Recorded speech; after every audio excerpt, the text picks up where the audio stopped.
Popina and Slumberina. Written by Irit, illustrated by Anat Davis.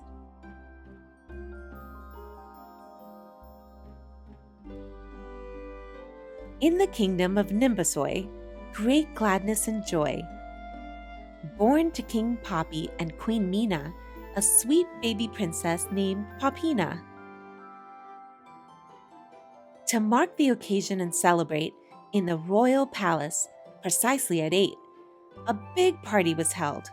Everyone was excited, and all of the VIPs were invited. To the royal party, each of the guests brought a wonderful gift for the little princess. A giant named Clemens brought Popina a basket of lemons.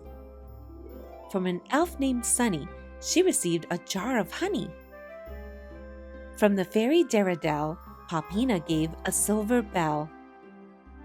And the juggler snail brought her a shell she could hide in very well.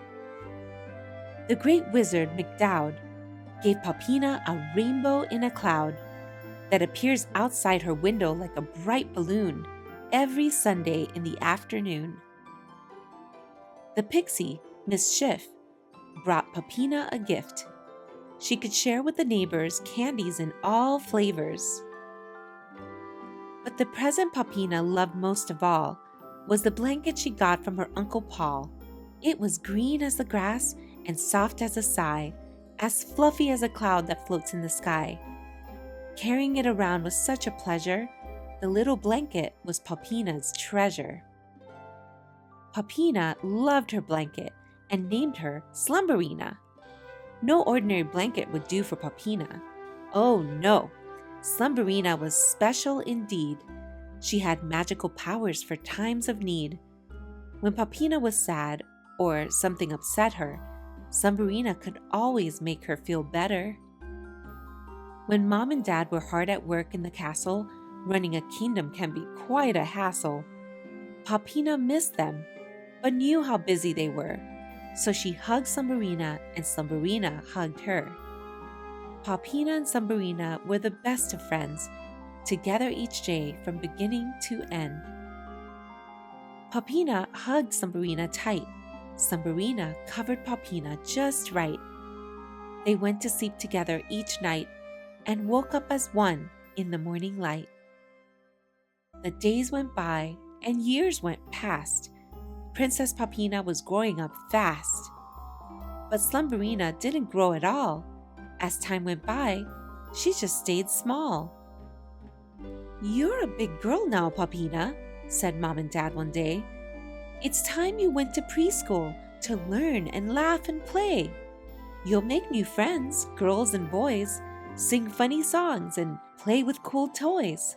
Of preschool, Popina was a little scared. She didn't know anyone there. She was afraid she'd be lonely and wouldn't belong, so she decided to take Slumberina along. When it was time to go to preschool as planned, Popina gripped Slumberina and held her mom's hand. At the preschool door, Mom said goodbye to Popina, and the princess held on tight to Slumberina. When all the kids had come in, the teacher said, "Hi everyone, let's begin," and sang them a funny tune about a lollipop named June, who met up with a dog named Rover and ended up getting licked all over. The kids all laughed and clapped, except for Popina, whose hands were busy holding Slumberina.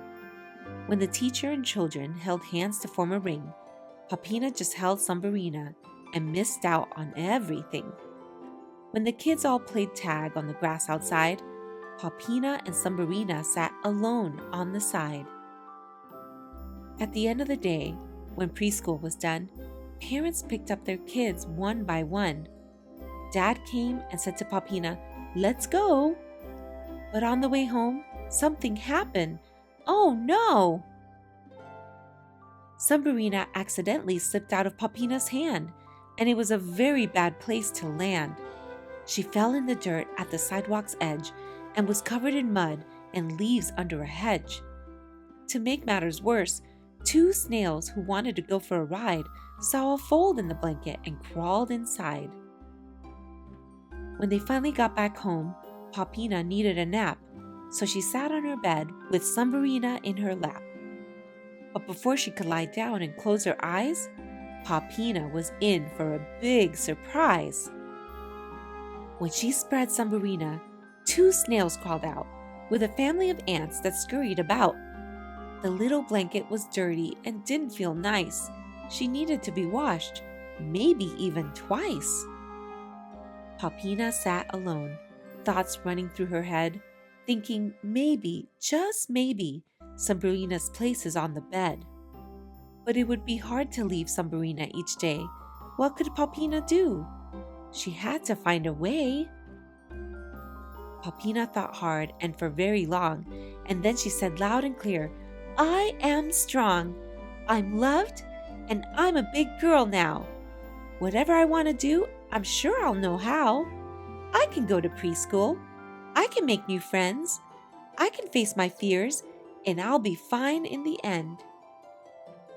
The next day, Popina woke up and decided to try to go to preschool and tell Slumberina goodbye. And guess what? When she got there and went through the gate, a new school day began, and Popina felt great. Without Slumberina, her hands were free to swing on the swing that hung from the tree, to build with blocks and hold hands with friends, and to help the teacher clean up in the end. And what, you might ask, about Slumberina? She was right there in bed, waiting for Popina.